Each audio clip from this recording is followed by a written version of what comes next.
오늘 우리에게 주시는 하나님의 말씀, 요한복음 13장 34절하고 35절 유명한 말씀이죠.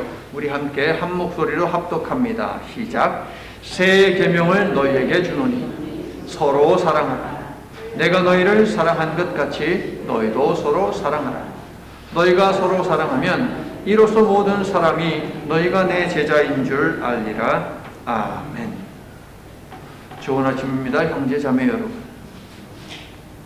독일 나치에 의해서, 히틀러에 의해서 체포되고 감옥에 구금되고 거기에서 고문받다가 돌아가신 목사님이 한 분 계십니다. 자, 이 목사님이 이런 말씀을 하셨습니다. 누군가를 형제로 자매로 부를 수 있는 이유는 나와 그 사람 사이에 예수님이 계시기 때문이다. 이 목사님은 감옥에서 매일 아침 눈 뜰 때마다 나는 얼마나 행복한 사람인가 라고 하면서 하나님께 감사를 드렸습니다. 왜요? 아침을 또 맞이했다는 것이죠. 바로 본 웨퍼 목사님입니다. 원수를 사랑하는 것, 원수를 형제라고 자매라고 부르는 것은 우리에게는 불가능한 일입니다. 그러나 예수님은 형제 자매라 부르는 것을 넘어서 사랑하라고 하십니다. 서로 사랑해야 한다고 하십니다. 예수님은 이 말씀을 하시기 불과 몇 분 전에 자신을 배신하려고 마음먹은 가룟 유다에게 떡을 건네셨습니다. 이 시대의 문화 속에서 떡을 건네는 행위는 용서입니다. 용서를 의미합니다. 자, C.S. 루이스는 네 가지 사랑이라는 책에서 다음과 같이 말했습니다. 사랑한다는 것은 상처받을 수 있는 위험에 자신을 노출시키는 행위입니다. 무엇이든 사랑해 보십시오. 여러분의 마음은 분명 아픔을 느낄 것이며 어쩌면 부서져 버릴 수도 있습니다. 마음을 아무 손상 없이 고스란히 간직하고 싶다면 누구에게도 마음을 주어서는 안 됩니다. 또 모든 얽힌 관계를 피하십시오. 마음을 당신의 이기심이라는 작은 상자에만 넣어 안전하게 잠가 두십시오. 그러나 구원받을 수 없는 상태가 되고 말 것입니다. 힘들어도 사랑하라는 것이죠. 자신을 팔아넘겨 죽게 하려는 자를 여전히 제자로 받아주시고 그가 바뀌기를 바라며 사랑한다는 것은 고통스러운 일입니다. 그런데 예수님은 그 고통스러운 사랑을 기꺼이 하셨습니다. 그런데 가룟 유다는 떡을 받더니 먹지 않고 그냥 나가버렸습니다. 결심한 듯 배신을 실행에 옮기려고 나간 것이지요. 가룟 유다는 예수님의 용서가 자기 한 사람에 대한 용서가 아니라 온 인류를 죄로부터 멸망하는 데서 구원하고자 하는 사랑이라고 하는 사실을 알지 못했습니다. 자, 여러분이 아는 사람이 저기 걸어가고 있는데 귀에다 이어폰을 꼽고서요 막 노래를 부르면서 갑니다. 말차야! 알아들어요? 못 알아들어요? 못 알아들어요. 왜요? 귀에 뭔가를 꽂고 시끄럽게 내가 이마치 떨어져 있는데도 막 노래 소리가 막 다 들려.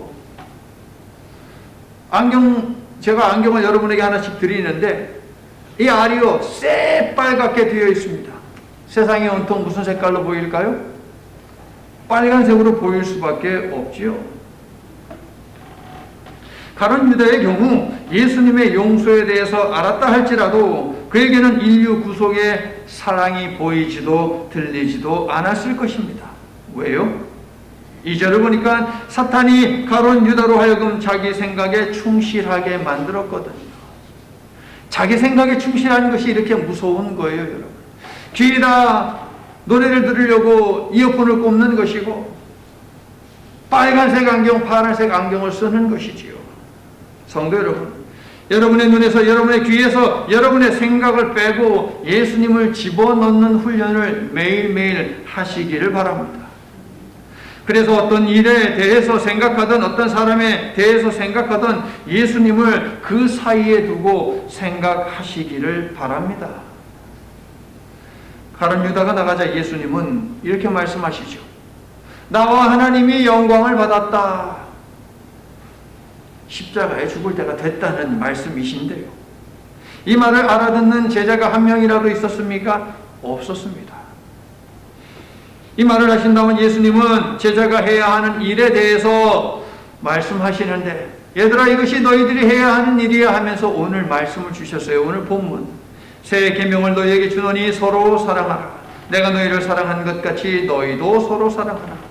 너희가 서로 사랑하면 이로써 모든 사람이 너희가 내 제자인 줄 알리라. 서로 사랑하라는 이 말씀은 먼저 사랑하라 하는 말씀이죠. 예수님은 그동안 어떻게 사랑해야 하는지 먼저 솔선수범으로 보여주셨고, 제자들이 그 사랑대로 사랑하라고 오늘 본문에서 말씀을 하고 계십니다. 이 말씀을 하신 예수님은 이제 내일이 되면 십자가에서 그 사랑의 절정을 드러내실 것입니다. 내가 너희를 사랑한 것 같이 너희도 서로 사랑하라.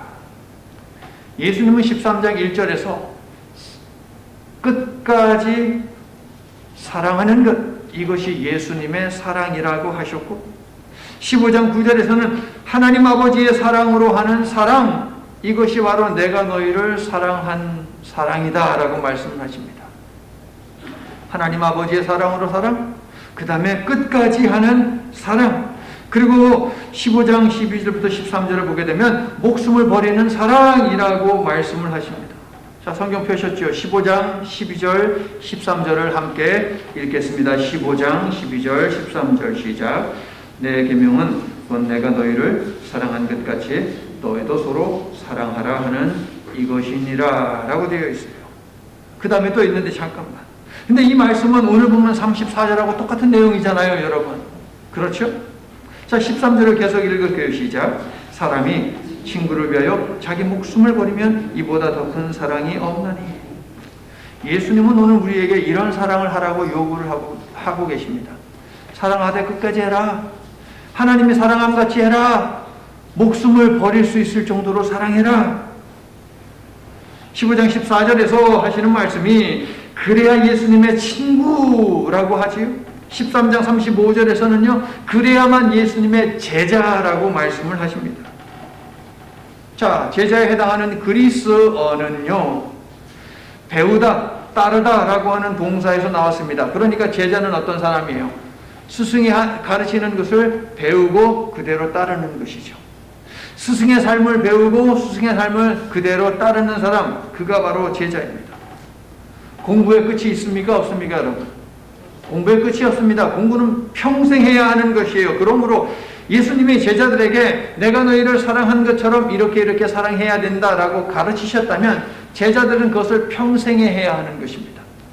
오늘 말씀을 우리들에게도 주시니까 서로 사랑하되 예수님이 하신 것처럼 사랑해야 하는 것, 이것은 우리가 평생 붙들고 씨름하며 감당해야 하는 것이라는 말씀입니다. 자, 그런데 그게 가능합니까, 여러분? 가능해요? 평생에 예수님처럼 끝까지 목숨을 바쳐 사랑하는 것 우리에게 가능할까요? 서로 사랑하라.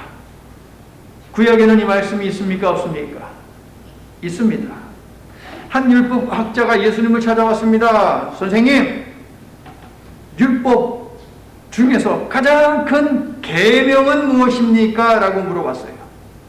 그런데 예수님이요, 대답하되 계명이니까 10계명, 1계명부터 10계명 있잖아요. 답은 1계명이야. 답은 4계명이야. 이렇게 말씀하지 않으셨습니다. 마태복음 22장 37절부터 40절에 예수님의 답이 나와 있죠.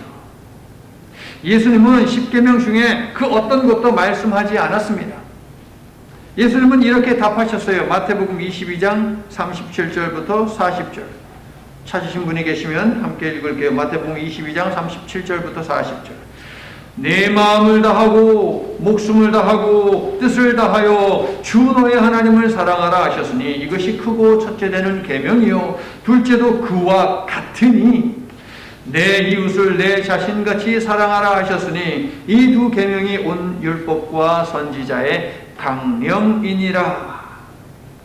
예수님은 10계명으로 답을 주신 것이 아니라 10계명을 주신 하나님의 마음으로 답을 주고 계신 것이에요. 율법학자는 십계명 조항이 중요합니다. 1계명은 뭐고 2계명, 10계명은 뭐고 이게 중요해요. 그런데 예수님은 그것이 중요한 것이 아니라 그 계명을 주신 하나님의 마음속에는 무엇이 있었느냐 여기에 집중하면서 그 답을 주신 것인데 하나님의 마음속에는 사랑이 있었던 것이죠. 유대인들이 목매고 있는 율법 조항들이 아닌 율법 정신, 즉 율법을 주신 하나님의 마음속에 무엇이 있는지를 예수님은 율법학자에게 가르쳤습니다. 예수님께서 하신 대답은요, 신명기 6장 5절에 있는 말씀과 레위기 19장 18절에 있는 말씀을 그대로 인용하신 것입니다. 하나님 사랑과 이웃 사랑을 좁게는 십계명의 정신이다라고, 넓게는 율법의 정신이다라고, 더 넓게는 성경 전체의 정신이다라고 말씀을 하신 것이죠. 사랑, 그것은 구약을 통해 드러난 하나님의 마음인 것이고 하나님의 구원에 대한 약속의 시작점과 구원을 위한 하나님의 역사의 시작점, 그것은 바로 사랑인 것입니다. 기독교는 사랑과 뗄래야 뗄 수가 없는 종교라는 것이지요. 강령이니라 라고 말하는데 강령이니라 매달려 있다라는 거예요. 여러분 직역하면 뭐 이렇게 어려운 단어를 썼는지 모르겠어요. 매달려 있다는 것입니다. 그러므로 하나님의 구원에 관한, 하나님의 사랑에 관한 기록인 율법과 예언서는 하나님의 사랑에 매달려 있는 열매라 할 수 있다는 것이에요.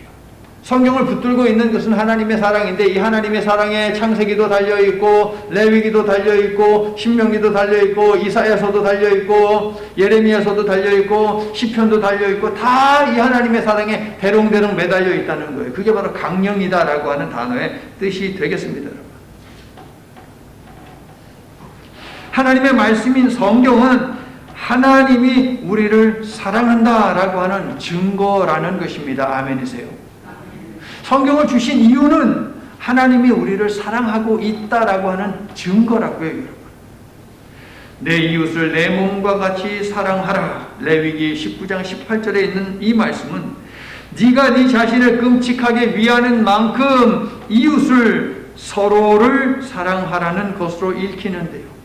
이 정도의 사랑도 사실은 쉽지 않습니다. 내가 나를 사랑하고 내가 나를 위하는 만큼 누군가를 사랑하고 누군가를 위한다? 그거 쉽지 않잖아요, 여러분. 그런데 예수님은 새 계명이라고 말씀하시면서 예수님이 사랑하시는 것과 같이 사랑하라고 하시는데 구약의 법보다 더 어려워요. 구약의 기준은 자신이에요. 나처럼만 하면 돼. 내가 나를 사랑하듯이만 하면 돼요. 그런데 새 계명으로 주신 신약의 법은 무엇입니까? 사랑하되 예수님처럼 하래요. 예수님이 우리를 어떻게 사랑하십니까? 끝까지 죽도록 자기 목숨을 내놓기까지 사랑하신다는 거예요. 그런데 이런 사랑을 하라고 하시니 우리에게 불가능한 요구입니다. 그렇다면 우리 예수님은 우리가 할 수 없는 것을 요구하시는 답답한 분이십니까, 여러분? 아닙니다. 자, 인간의 사랑, 우리의 사랑은 조건적이지요. 아유, 너 하는 거 봐서 나도 사랑하는가 말든가 할게. 내가 너를 이만큼 끔찍하게 생각하고 사랑하고 위했는데 고작 너는 나한테 이 정도밖에 못해? 어쩌면 내가 먼저 사랑하는가, 그것은 인간의 본성을 들여다볼 때에 그 본성을 거스르는 명령일 것이에요. 내가 먼저 사랑해? 내 받은 것도 없는데 내가 왜 사랑해? 라는 거죠. 인간의 사랑은요, 그 원천이 하나님께 있지 않고 본능에 있습니다, 여러분. 그리고 인간의 본능적인 사랑은 웅덩이에 빗댈 수 있을 것 같아요. 인간의 본능적인 사랑은 웅덩이에 있는 물을 퍼낼수록 물이 점점점 없어지지요. 물을 퍼내면 퍼낼수록 구조물이 나옵니다. 맞습니까? 반면에 우리를 구원하시는 예수님의 사랑은 그 원천이 어디에 있느냐? 하나님께 있어요. 한국에서의 추억을 한번 우리가 떠올려 볼게요. 운동도 할 겸 좋은 물도 마실 겸 아침에 일찍이 일어나서 약수터로 갑니다. 약수터에 갔더니 많은 사람이 줄 서 있어요. 어떤 사람 보니까 큰 물통 2개를 양손에 들고 있네. 거기다 물을 다 받으려고 하나 봐요, 아마도. 점점 이제 내 차례가 다가옵니다. 그런데 앞에 있는 사람이 세상에나 이런 큰 물통, 석유 담는 통 있잖아요. 석유 담는 거. 그 사각형. 거기다가 물을 갖다가 그냥 가득 채우더니 또 한 통에다 또 가득 채워요. 그럼 내가 마실 물이 없어집니까? 내가 마실 물이 없어요? 아니요. 여전히 약수의 물은 그대로 나옵니다. 내 순서가 될 때에도 나도 물을 마실 수 있고 받을 수 있어요. 왜? 마르지 않는 샘에서 물이 계속 나오기 때문이에요. 이것이 바로 예수님의 사랑인데, 하나님에게서 기인한 예수님의 사랑은, 그렇다면 인간의 사랑이 웅덩이라면 예수님의 사랑은 샘물이라고 할 수 있는 것이죠. 내가 주는 물을 마시는 자는 영원히 목마르지 아니하리니 내가 주는 물은 그 속에서 영생하도록 솟아나는 샘물이 되리라. 할렐루야. 웅덩이와 샘물이 천지 차이이듯이 본성의 기반을 둔 인간의 사랑과 하나님께 기인한 기초를 두고 있는 예수님의 사랑은 천지 차이라는 것이에요, 여러분. 그래서 예수님은 사랑하되 자기가 우리를 사랑한 것처럼 너희도 사랑하라라고 말씀을 하시는 거예요. 너희들의 사랑으로는 그것은 웅덩이와 같아서 금방 없어질 뿐만 아니라 파면은 뭐가 나온다? 구정물이 나온다는 거예요. 그래, 내가 한 번은 내가 봐주고 계속 사랑해 줄게. 그래, 내가 두 번은 내가 봐주고 사랑해 줄게. 아유, 그래, 알았어. 한국 사람은 30판이니까 내 세 번까지는 내가 봐준다. 계속 건들면 어떻게 돼요? 구정물이 나오잖아요, 여러분. 동의하세요? 자, 손을 이용을 해가지고 사랑합니다 라고 하는 것을 표현하는 다양한 방법이 있습니다. 어떻게 하죠? 손가락으로는 이렇게 하고, 손으로는 이렇게 하고, 몸으로는 또 이렇게 표현하죠. 그런데 지금의 이 모양 있잖아요. 이 모양. 이거 됐든 이거 됐든. 이거는 신체 부위 중에서 어디예요? 심장이잖아요. 심장. heart. 심장이잖아요. 아기는 엄마의 심장에 있는 품에 안겨서 엄마의 심장 박동을 들으며 안정된 마음을 갖습니다. 자, 저 그림을 보세요. 우리도 예수님의 품에 안겨 예수님의 심장이 뛰는 소리를 들을 때 에라야 안정되고 용기를 내고 인내하며 지혜를 얻을 수 있습니다. 믿으시면 아멘 합시다. 예수님의 품에 안길 때, 예수님의 그 심장 박동 소리를 들을 때에 그것이 가능하다는 거예요. 저 그림 언젠가 봤던 기억이 있다 하시는 분. 예. 제가요, 요한복음 설교 처음 여러분과 나눌 때에 저 그림이었어요. 저 그림에다가 요한복음이 어떤 책인지 제목을 이렇게 잡았죠. 요한복음 품을 보이다. 품을 보이다. 라고 그런 제목으로 여러분과 말씀 나눴어요. 본문은 1장 18절 그리고 13장 23절 두 개의 구절을 본문으로 했었습니다. 자, 13장 23절은 오늘 우리가 펼치고 있지요. 23절 우리 함께 읽을게요. 13장 23절 시작. 예수의 제자 중 하나가 곧 그가 사랑하시는 자가 예수의 품에 의지하여 누웠더라. 예수께서요, 이 가운데 나를 배신할 자가 있다 라고 하니까 제자들이 얼마나 놀랐겠습니까, 여러분? 너무 놀랐지요. 그런데 성질 급한 베드로가 그 이야기를 듣고 가만히 있을 사람이 아닙니다. 그래서 머리짓을 하면서 뭐예요? 좀 알아봐, 여쭤봐 라고 하는 것이죠. 머리짓을 베드로가 누구한테 했습니까? 13장 23절 보니까 누구요? 요한이라고 답을 주셨어요. 그런데 성경에는 요한이란 이름은 없지요. 예수께서 사랑하시는 제자라고만 되어 있습니다. 자, 예수님이 사랑하시는 제자, 이 표현은 오직 요한복음에만 3번 등장하는데 13장 23절하고, 자, 두 번째는 19장 26절을 넘어가게 되면 예수님이 십자가에서 돌아가시기 전에 예수께서 사랑하시는 그 제자에게 얘야, 내 어머니를 부탁한다 라고 그렇게 이야기하죠. 또 21장을 넘어가게 되면 사도 베드로가 예수님께 예수께서 사랑하시는 그 제자를 이렇게 손가락질해서 가리키면서 쟤는 어떻게 되는데요? 라고 예수님께 물었다가 뒤지게 혼나죠, 예수님한테. 그렇게 3번 예수님이 사랑하시는 제자가 등장합니다. 성경은 이 제자의 이름을 밝히고 있지 않습니다. 하지만 누가 봐도 이 제자는 요한입니다. 교회 전통 속에서 이 제자는 요한이다라고 그렇게 가르치고 있습니다. 13장 23절을 다시 보세요. 이 제자가 뭐 하고 있어요? 최후의 만찬 자리에서 요한은 예수님의 품에 기대어 있습니다. 당시 유대인들의 식사는요, 먹는 테이블이 굉장히 낮아요. 그렇기 때문에 의자가 필요 없어요. 그래가지고서 완전히 뒤에 그 베개 같은 것, 쿠션이죠. 요즘 말로. 그거 놓고서 거의 눕다시피 하면서 이렇게 먹거든요. 거의 눕다시피 하는데 그 예수님의 품에 요한이 들어 누웠다는 것입니다. 요한복음에서 품이라고 하는 단어는 두 번 등장하는데 여러분이 13장 23절을 읽었어요. 이번에는 1장 18절. 1장 18절을 보시면 함께 한 목소리로 시작. 본래 하나님을 본 사람이 없으되 아버지 품 속에 있는 독생하신 하나님이 나타내셨느니라. 하나님의 품이 등장하고 그 품에 누가 안겨 있어요? 예수님이 안겨 있습니다. 품이라고 하는 단어는 요한복음에서 친밀감, 연합, 그리고 깊은 내면을 의미합니다. 인간의 깊은 곳, 그게 바로 품이에요.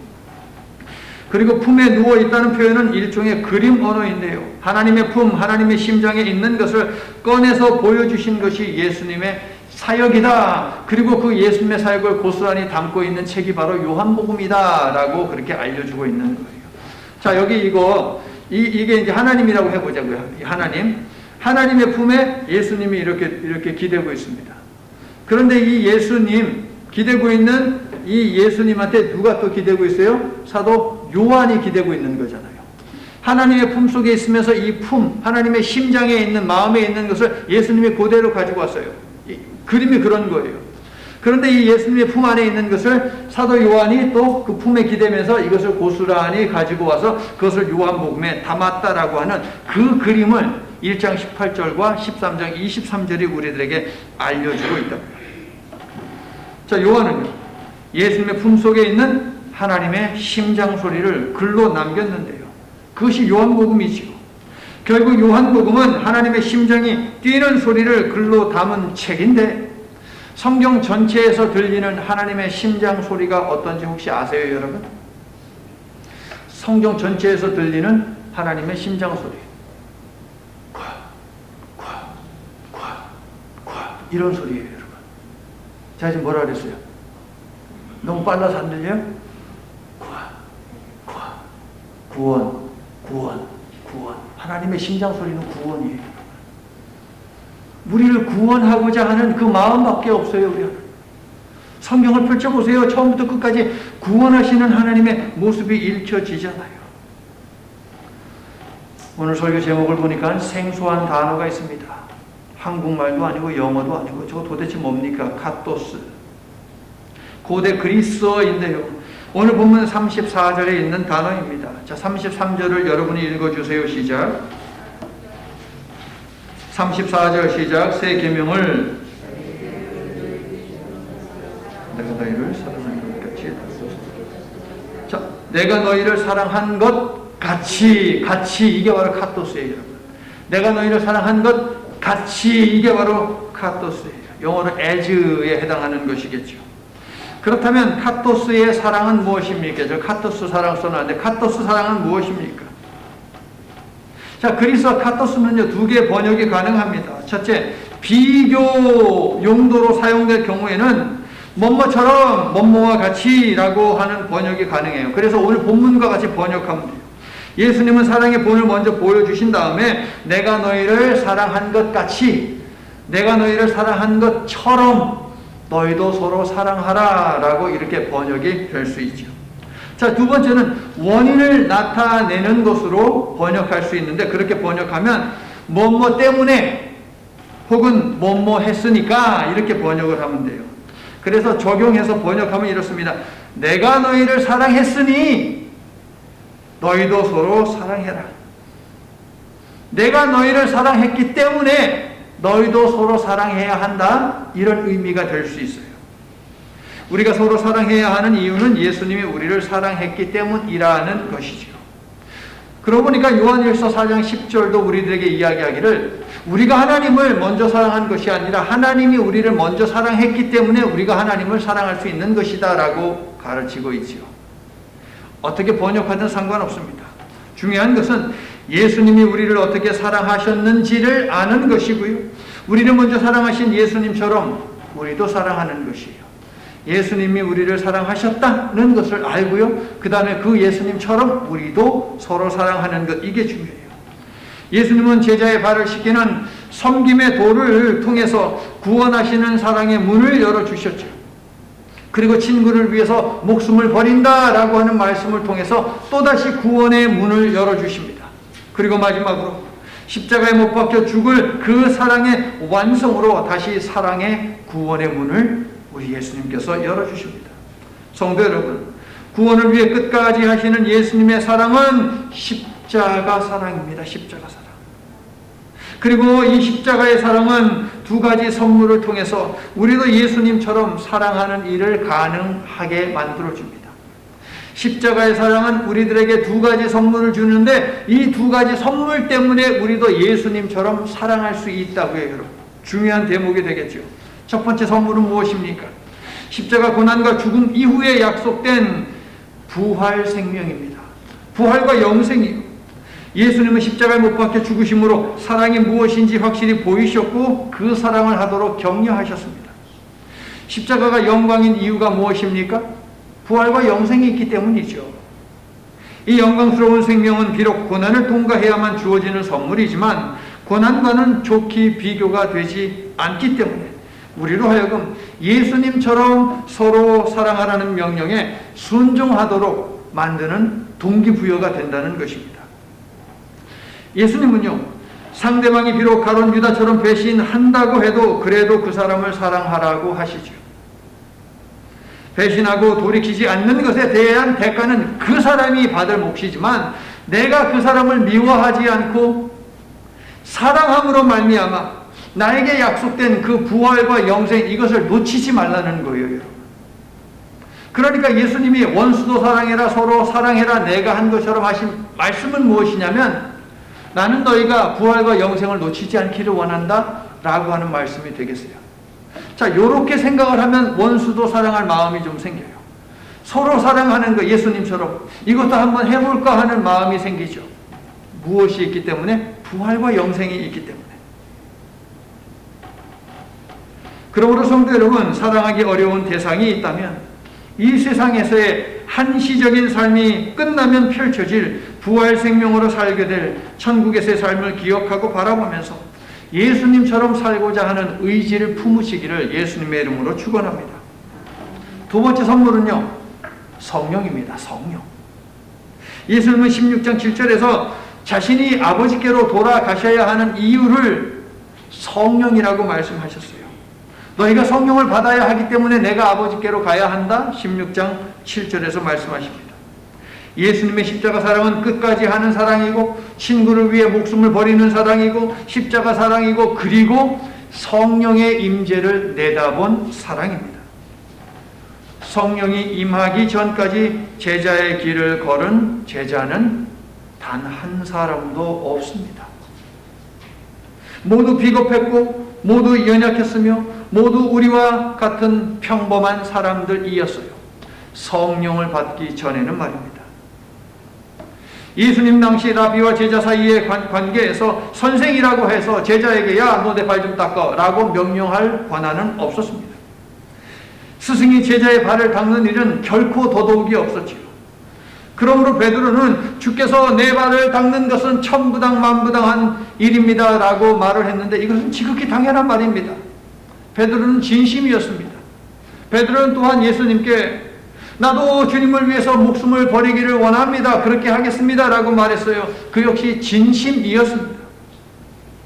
그러나 베드로는 예수님이 체포되자 도망쳤고 여자아이의 말에 기겁해서 예수? 그 누군데? 나 그런 사람 몰라 라고 3번이나 예수님을 부인했습니다. 고난당하며 죽어가는 예수님을 멀찍이서 바라보기만 했습니다. 베드로는 진심 어린 마음으로 말했지만 지키지 못했습니다. 왜요? 인간은 그만큼 연약한 존재이기 때문에 그래요. 베드로에게 우리는 손가락질할 수 없습니다. 우리도 그렇게 될 여지가 다분한 존재예요. 연약하게 그지없는 인간입니다. 성도 여러분, 베드로의 의욕은 진심이었어요. 베드로의 의욕은 진심이었지만 베드로에게 필요한 것은 무엇이었냐? 의욕이 아닙니다. 자기 확신도 아닙니다. 자신의 연약함을 인정하고 주께 도움을 청하는 일이었죠. 베드로는 자기 부정을 하지 못했기 때문에 결국 예수 부정을 하고 만 것이에요. 잘 들으세요, 여러분. 우리가 예수님이 말씀하신 대로 나를 부정하지 않는다면 우리는 예수님을 부정하게 됩니다. 나를 내려놓지 않는다면 우리는 어느 순간 예수님을 내려놓게 돼요. 사랑하는 형제 자매 여러분, 자기 확신을 믿음이라고 오해해서는 안 됩니다. 예수님에 대해서, 성경에 대해서 많이 알고 있다는 그 지식을 가지고 믿음이라고 오해해서도 안 됩니다. 우리의 의지나 지성이나 의욕만으로 주님을 따라 십자가의 길을 갈 수 없고 예수님의 명령인 서로 사랑하는 일 또한 결코 할 수 없습니다. 그래서 예수님이 진리에 여기신 성령을 약속하신 것이에요. 지금은 너희가 감당하지 못하리라. 그러나 진리의 성령이 오시면 그가 너희를 모든 진리 가운데로 인도하시리라. 제자들이 선물로 주신 부활과 영생을 소망하며 제자의 도를 감당하는 사람으로 바뀌게 된 그 터닝 포인트는 무엇이냐? 따라해 볼게요. 성령 강림. 성령 강림. 성령이 임하니 그들의 속사람이 달라졌고 서로 사랑하라는 새 계명을 지킬 뿐 아니라 증거하는 제자로 바뀌었습니다. 나는 여러분에게도 성령이 임하여 속사람이 변하고 그래서 예수님의 사랑으로 새롭게 사랑하며 살아갈 수 있기를 예수님의 이름으로 축원합니다. 베드로가 자신이 한 말에 대해서 진심으로 행동에 옮기기 위해서는, 그리고 우리가 십자가의 길을 실제로 걷기 위해서는 성령을 받아야 합니다. 36절, 내가 가는 곳에 네가 지금은 따라올 수 없으나 후에는 따라오리라. 언제? 후에 언제요? 이 말씀은 예수님의 죽음과 부활과 승천 후에 약속하신 성령이 임하고 베드로가 성령을 받게 되면 그때서야 비로소 십자가의 길을 걸을 수 있음을 의미합니다. 예수께서 죽으신 후 베드로는 앞장서서 갈릴리 바다로 갔습니다. 아마도 베드로는 방금 읽은 36절의 말씀을 기억했을 것이고 예수님이 모든 제자들에게 말씀하신 갈릴리에서 만나자 라고 하신 그 말씀을 기억하고 믿으며 갈릴리로 갔을 것입니다. 성도 여러분, 카토스의 사랑, 예수님이 사랑한 것처럼 서로 사랑하는 것, 이것을 위해서는 성령을 받아야 합니다. 성령이 임할 때에라야 자기를 부인하고 자기를 내려놓고 카토스의 사랑으로 우리의 품에 담고 보이며 살 수 있어요. 카토스의 사랑. 자, 카토스의 사랑 어떻게 정의할 수 있습니까? 예수님이 보여주신 사랑, 그게 카토스의 사랑이에요. 예수님처럼, 예수님이 하신 것과 같이, 이거니까 예수님이 보여주신, 드러내신, 행하신 그 사랑이 바로 카토스의 사랑이에요. 그 사랑을 우리의 품에 품고 그 사랑을 보여야 한다는 것이죠. 예수님이 하나님 아버지의 사랑을 자신의 품에 품고 그것을 제자들에게, 사람들에게 보여주셨듯이, 특별히 사도 요한에게 온전히 그에게 전수해 주셨듯이, 사도 요한이 요한복음을 통해서 요한 공동체에 전해 주었고 수많은 기독교 공동체 성도들에게 전해 주었듯이 우리도 그 카토스의 사랑을, 예수님이 보여주신 그 사랑, 하나님 아버지의 사랑을 우리의 품에 품고 보여줄 수 있어야 한다는 것입니다. 이러한 소망을 담아서 오늘 처음 찬양으로 하나님의 영이 라고 하는 찬양을 부르는 것이에요. 성령이 임해야만 저 사랑이 우리 속에 임한다니까요.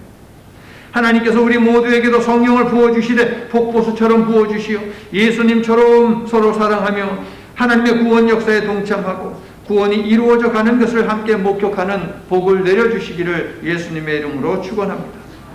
자, 이제 말씀을 마칩니다. 빵과 포도주, 희생과 고난, 사랑과 배신이라고 하는 메뉴가 테이블 위에 올려져 있습니다. 바로 그곳에서 예수님은 지금까지 내가 너희를 사랑한 것처럼 너희도 서로 사랑하라 하시며 그것을 새 계명이라고 부르십니다. 새 계명이라고 해서 구약의 말씀들은 옛 계명이고 헌 계명이고 없어져야 하는 계명이고 그냥 참고 정도만 할 계명이라고 우리가 취급해서는 결코 되지 않습니다. 신약 성경 언어인 헬라어에서 새로운, 영어로 new에 해당하는 단어가 2개가 있습니다. 마가복음 둘 찾아보세요. 2장 22절 마가복음 구분을 할 수 있어요. 마가복음 2장 22절 이런 말씀이 있죠. 오직 새 포도주는 새 부대에 넣느니라. 마가복음 2장 22절 오직 새 포도주는 새 부대에 넣는다. 한국말로 새, 앞뒤 전부 다 새예요. 영어로도 new wine은 new wineskin에 넣는다 라고 이렇게 되어 있어요. 앞뒤가 똑같아요. 그런데 그리스어로는 다릅니다. 제가 믹스해서 읽어볼게요. 이런 거예요. 네오스 포도주는 케이노스 가죽 부대에 담아야 한다. 네오스 포도주, 케이노스 가죽 부대. 다르잖아요. 예수님이 다른 단어를 사용하신 이유가 있는데요.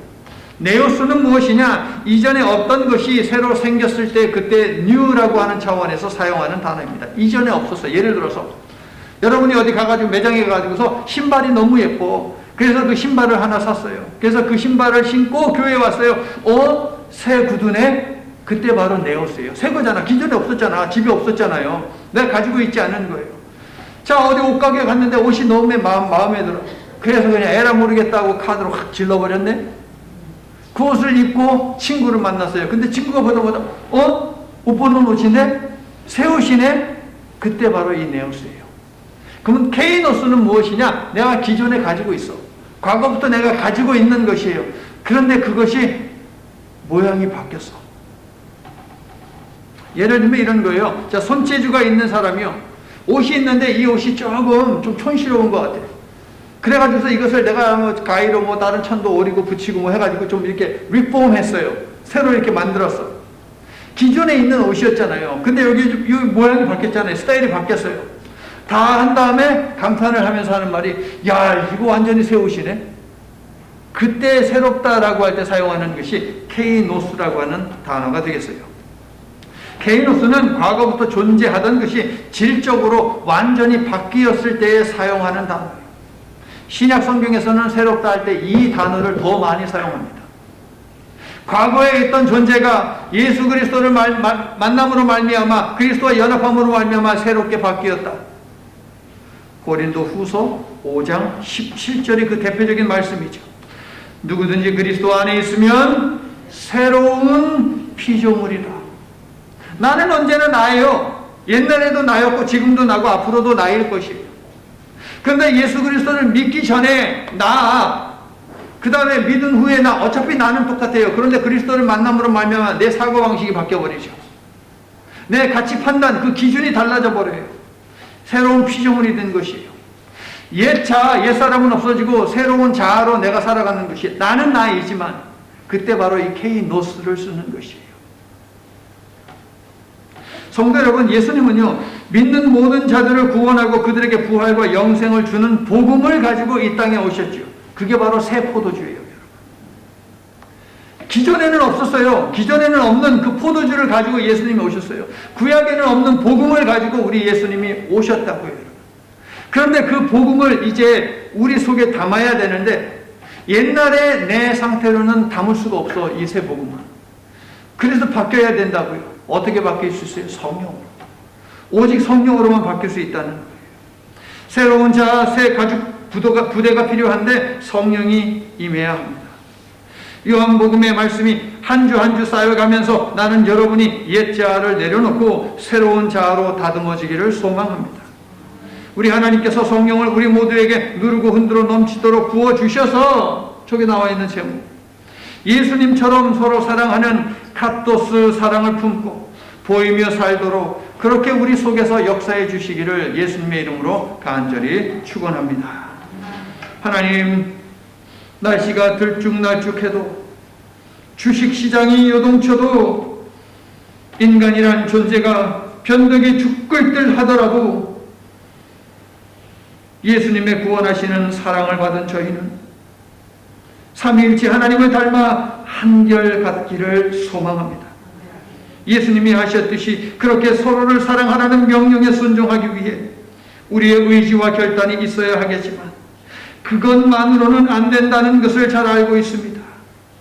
불같이 임하는 성령으로 우리의 겉사람을 태워주시옵소서. 폭포수처럼 임하는 성령으로 우리의 속사람을 깨끗게 하여 주시옵소서. 그래서 예수님처럼 사랑하는 카토스 사랑을 품고 그리스도 안에서 서로를 형제와 자매로 대하며 사랑하도록 그렇게 살아가도록 주님 도와주시옵소서. 예수님 이름으로 기도합니다. 아멘.